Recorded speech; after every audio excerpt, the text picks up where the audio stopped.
చేసుకుంటున్నాం. యోసేపు అనగా అర్థం ఏంటంటే ఫలించడి కొమ్మ. యోసేపును గురించి వాళ్ళ తండ్రి గారు చెప్పేటువంటి మాట, యోసేపును గురించి ఆయన చెప్పేటువంటి మాట ఏంటంటే, నా కొడుకైనటువంటి యోసేపు ఫలించడి కొమ్మ. స్తోత్రం.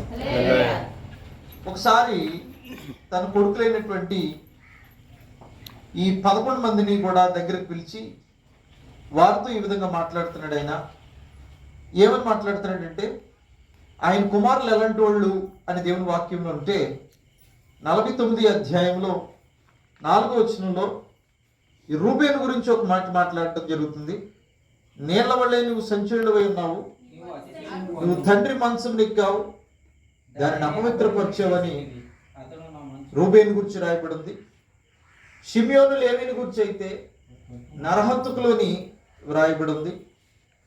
యోదాను గురించి అయితే సింహమని రాయబడింది. అదేవిధంగా దానుని గురించి అయితే గాడిదని రాయబడింది. తర్వాత ఇస్సాకారుని గురించి అయితే గాడిదని రాయబడింది. దానుని గురించి అయితే సర్పమని రాయబడింది. ఇక నఫ్తాలి గురించి అయితే లేడీ అని రాయబడింది. ఒక యోసేపుని గురించి, బెన్యామీన్ గురించి అయితే తోడేలని రాయబడింది.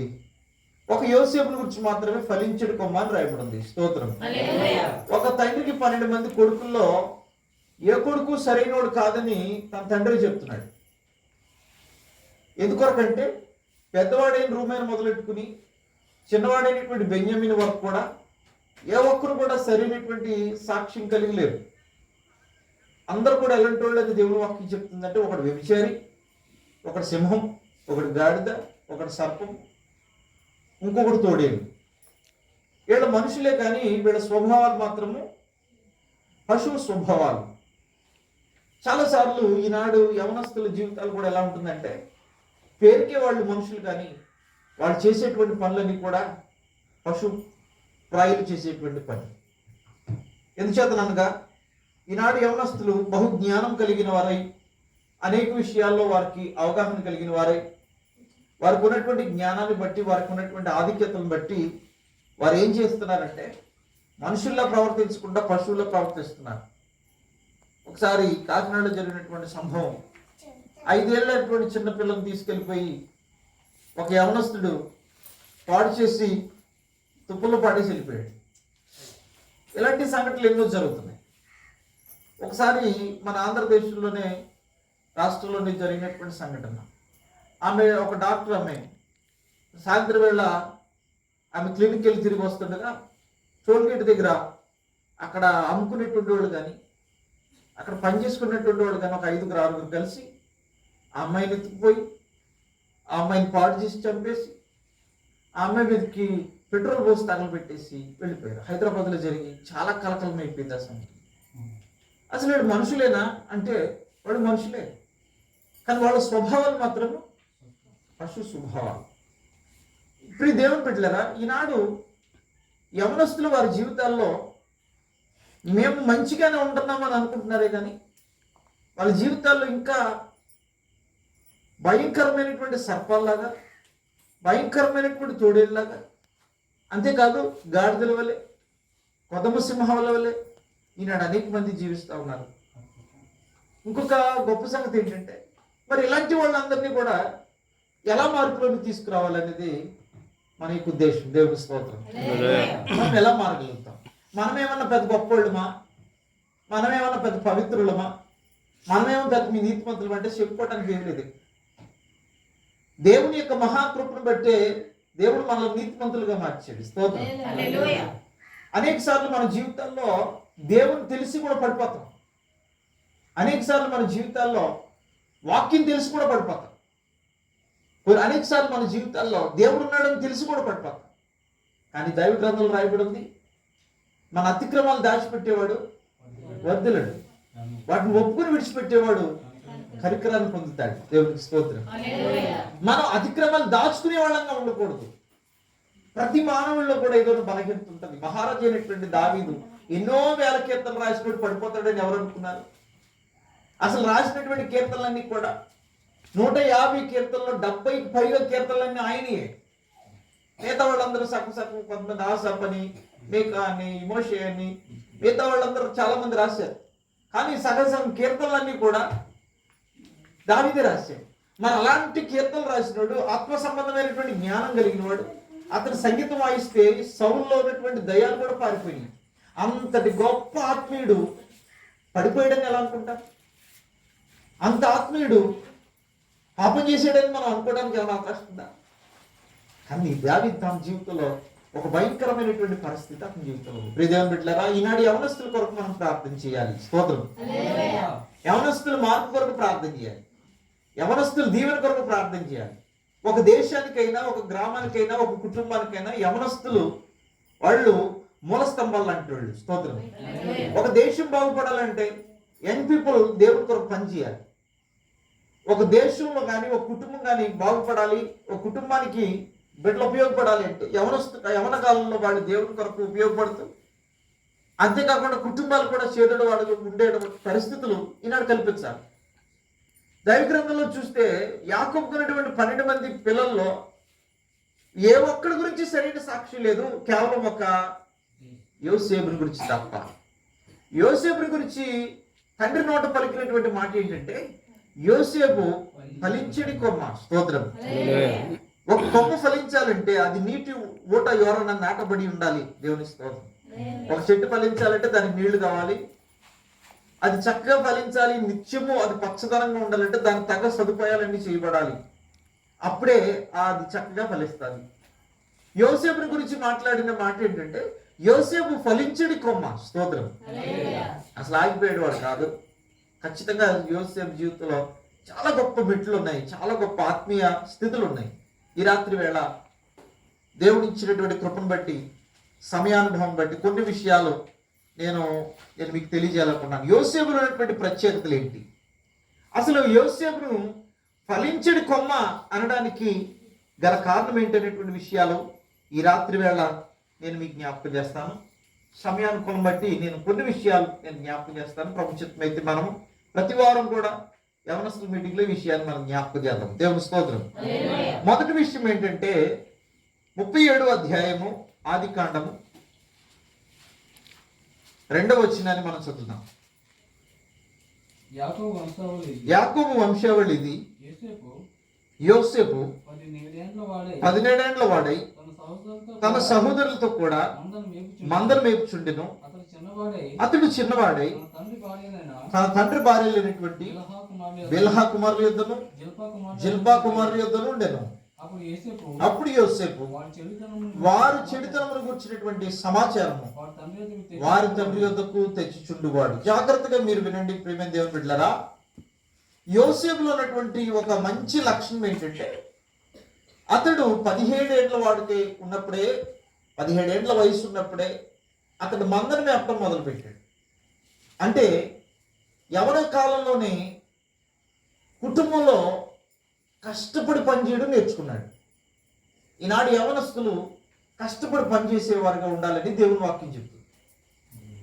ఇంకో విషయం ఏంటంటే, ఇక్కడ 17 ఏళ్లకి అతడు బాధ్యత తీసుకుని పనిచేస్తున్నాడు. తన అన్నలు పనిచేస్తున్నారు, తనతో పాటు తను కూడా మందను మేపుతున్నాడు. ఇది ఎంత గొప్ప సంగతి. స్తోత్రం. ఈనాడు ప్రతి యవనస్తుడు కూడా యవన కాలంలో ప్రవేశించిన తర్వాత ఏ బట్టలు కట్టుకోవాలని కానీ, ఏ రకమైన హెయిర్ స్టైల్ చేయించుకుందామని కానీ, ఏ సినిమా చూడాలని కానీ, ఏ సెల్ ఫోన్ కొనుక్కుందామని కానీ, ఏ ఫ్రెండ్స్ని కలిగి ఉందాం కానీ, ఎక్కడ ఎంజాయ్ చేద్దామని కానీ, ఎక్కడ తాగి పడిపోదామని కానీ, ఎక్కడ చెడు స్నేహాలతో కలిగి ఉందామని ఆలోచించేటువంటి యవనస్తులు కలిగినటువంటి ఈ ప్రపంచంలో, ప్రస్తుత ప్రపంచంలో 17 ఏళ్ల ప్రాయంలో దేవుని కొరకు, ఇటు కుటుంబం కొరకు నమ్మకంగా నిలబడేటువంటి వాళ్ళు ఎవరున్నారని దేవుని వాక్యం ప్రశ్నిస్తుంది.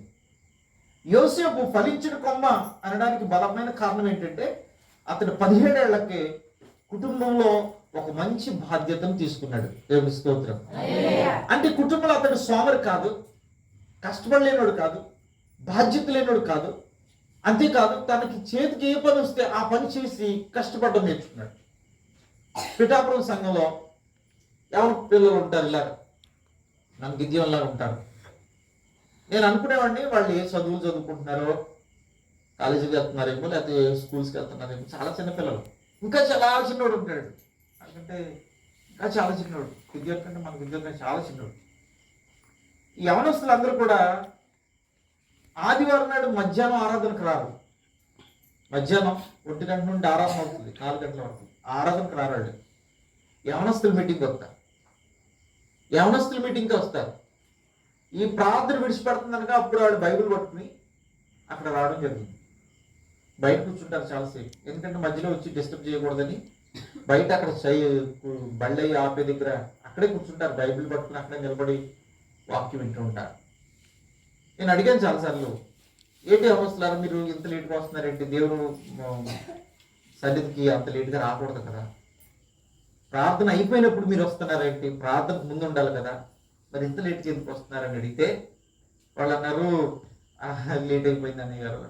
సరే బాబు మంచిదే, కానీ యవనస్తుల మీటింగ్కి వచ్చామండి అని. ఓహో యవనస్తుల మీటింగ్కి వచ్చారా, మంచిదైతేని ఈ ఆరాధన అయిపోయిన తర్వాత యవనస్తుల మీటింగ్లో పాల్గొనండి అని చెప్పి.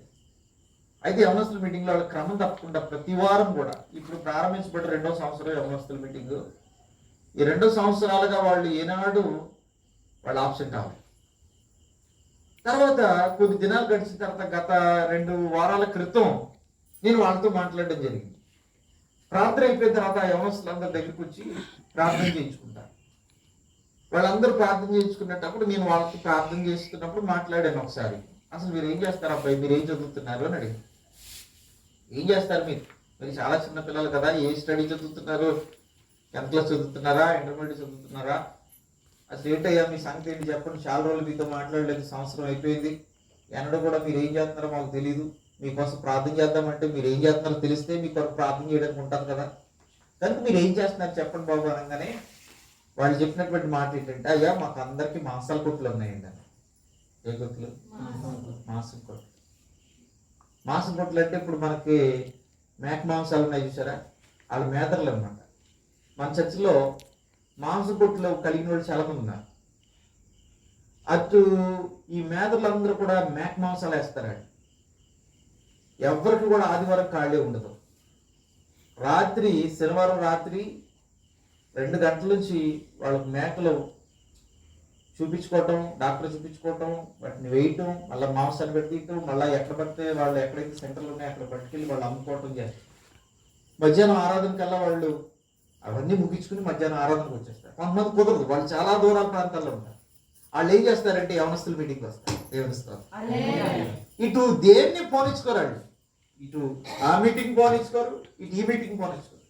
ఏది దొరికితే అది, ఆరాధన పెద్ద ఆరాధన దొరికితే పెద్ద ఆరాధనలోకి వచ్చేస్తారు, లేదా యవనస్తుల మీటింగ్కి అవకాశం ఉంటే యవనస్తుల ఆరాధనకు వచ్చేస్తారు.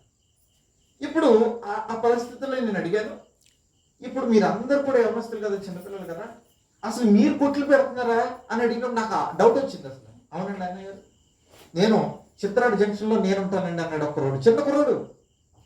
ఆ నాన్న మాంసం ఇచ్చేస్తాడంటే తనకి, తన ఆ సెంటర్లో నుంచుని మాంసం అమ్ముతాడంట మధ్యాహ్నం 1 గంట వరకు, 2 గంటల వరకు. చిన్న చిన్న పిల్లలు 10th క్లాస్, నువ్వు ఎంత చదువుతున్నారంటే 10th అన్నాడు, ఒకడు 9th అన్నాడు. అరే మీరు ఇంత చిన్న చిన్న పిల్లలు కదా, మీకు వ్యాపారం తెలుసా, మీకు ఇంత చిన్న పిల్లలు కదా, మీకు అప్పచెప్పేసి మీ తల్లిదండ్రులు వెళ్ళిపోతున్నారంటే, మా నాన్న వాళ్ళు ఇంకో దగ్గర సెంటర్లో చేస్తారండి, ఈ సెంటర్ నాకు అప్పచెప్పారండి. ఎన్ని సంవత్సరాల నుంచి చేస్తున్నామంటే, గత 3 సంవత్సరాల నుంచి మేము ఈ ఫీల్డ్లో ఉన్నామండి. నిజంగా నాకు అప్పుడు యేసు గుర్తొచ్చాడు, దేవుని స్తోత్రం. అరే మీరు అసలు ఈ వయసులో ఉన్నటువంటి వాళ్ళందరూ ఏం చేస్తారంటే, ఆదివారం వచ్చిందంటే శుభ్రంగా ఏ సినిమాకు గుడి ఎగ్గొట్టేసి వెళ్ళిపోయే వాళ్ళు ఉంటారు, ఈ బీచ్కి పోయేవాళ్ళు ఉంటారు, ఫ్రెండ్స్తో ఎంజాయ్ చేసేవాళ్ళు ఉంటారు, తాగి తందనాలు ఆడేవాళ్ళు ఉంటారు. అయ్యా కానీ మీరేంటి బాబు, మీరింత చిన్న వయసులో ఏకంగా ఎవరు చేయలేనటువంటి పని, ముఖ్యంగా ఈ మాంసం అమ్మనేటువంటి పని చేయగలుగుతున్నారంటే అసలు మీరు ఎంత ఉన్నతమైనటువంటి స్థితికి మీరు నడిపించబడుతున్నారయ్యా అంటే అది నిజంగా దేవుని కృపండి అన్నయ్య గారు. అయితే మేము మధ్యాహ్నం వరకు మాకు మాంసాల కొట్ల దగ్గర ఉండిపోతాం కనుక మాకు రావడానికి అవ్వదు, అందుకని సాయంత్రం చేసి 4 గంటలకు యవనస్తుల మీటింగ్ వస్తామండి అని చెప్పి, దేవుడి స్తోత్రం. ఇంకా 17 సంవత్సరాలు కూడా రాలేదు, అది ఇక్కడ మనం ఆలోచించాల్సిన మాట.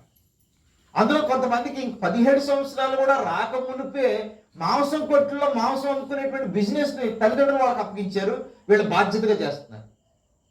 వాళ్ళు దశభాగాలు తీసుకొచ్చి నా చేతికి అప్పగిస్తారు. నిజంగా ఇంత చిన్న వయసులో ఇలాంటి భక్తి జీవితం ఎలా అబ్బింది అయ్యా మీకు, స్తోత్రం.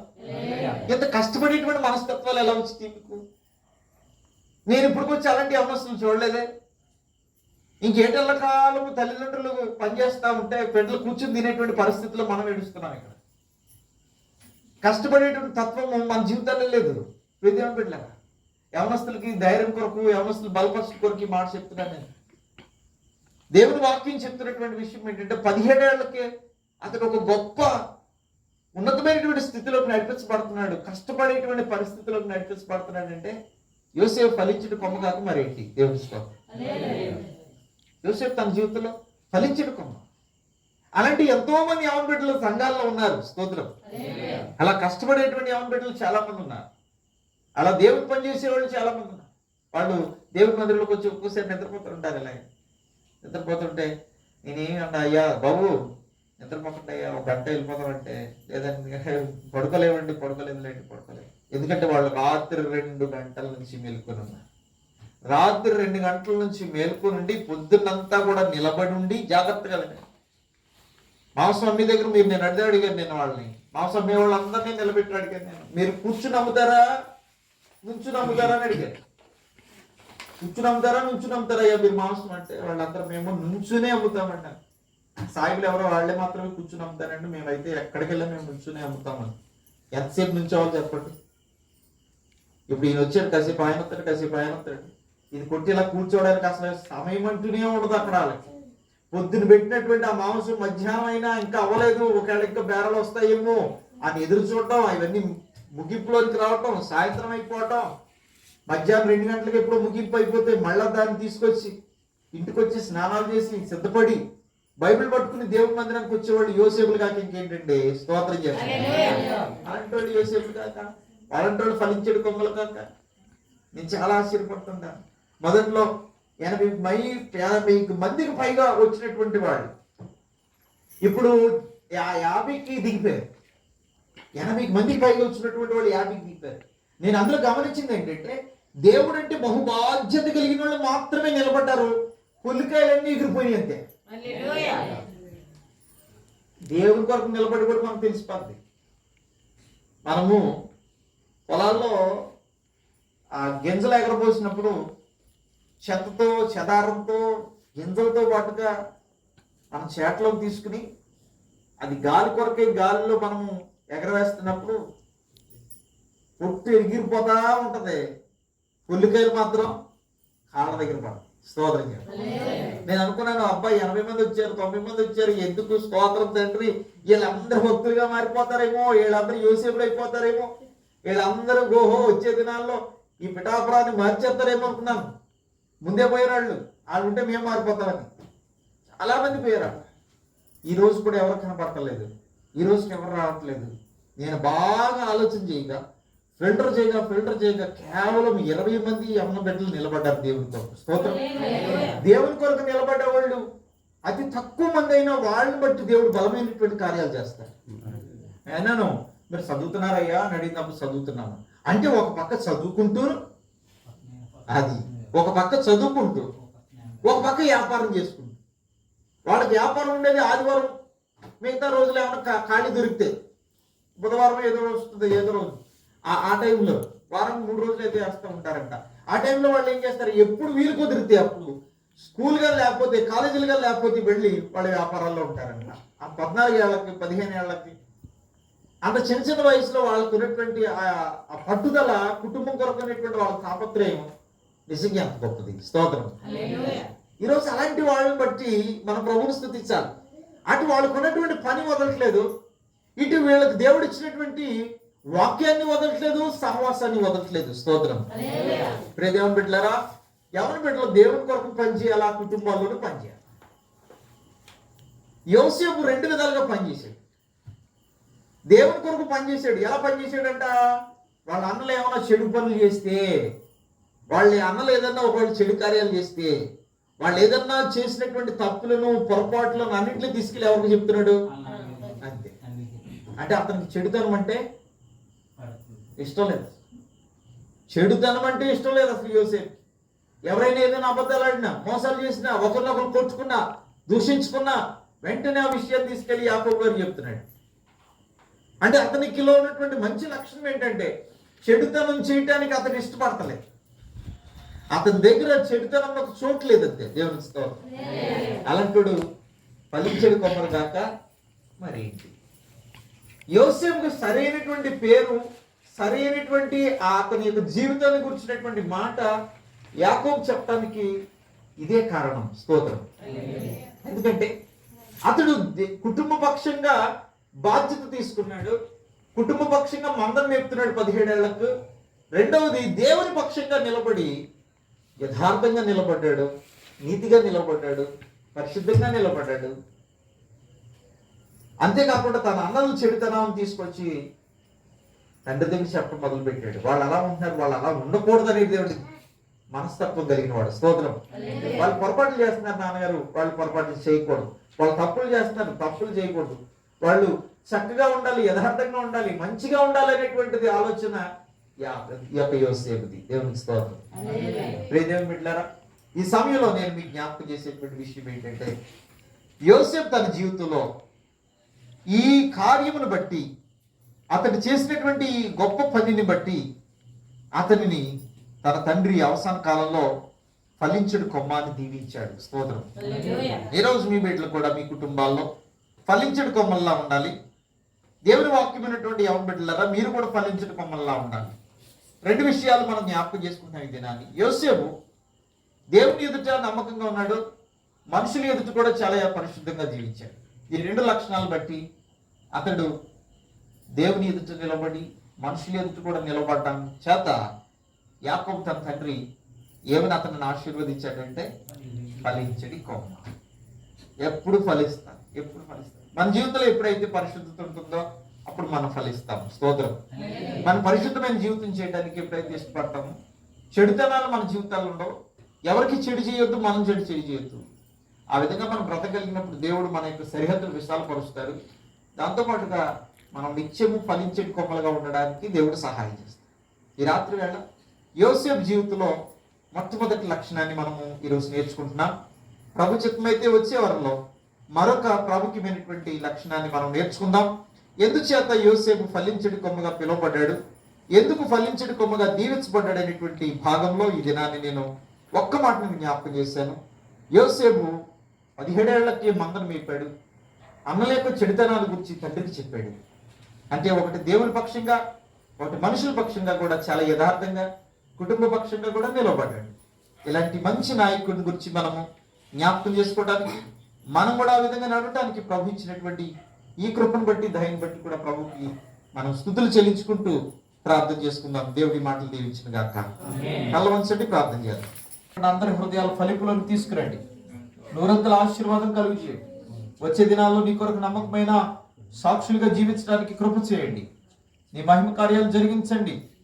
నీ సాక్షులుగా నిలవబెట్టుకోమని ఘనతా మహిమ ప్రభావాలు మీకు అర్పణ చేసుకుంటుంది. నీ శక్తమైతే మరలా మనం ప్రభావ మేమందరం కలిసి వచ్చే వారం మేము కలుసుకునే వరకు నీ కృపా కాపుదలు మాకు అందరికీ దయచేయమని, మీరే దీవించి ఆశీర్వదించమని నజరేయుడైన యేసుక్రీస్తు ప్రభు వారి పేరిట ప్రార్థించి వేడుకొంచున్నాను పరమ తండ్రి.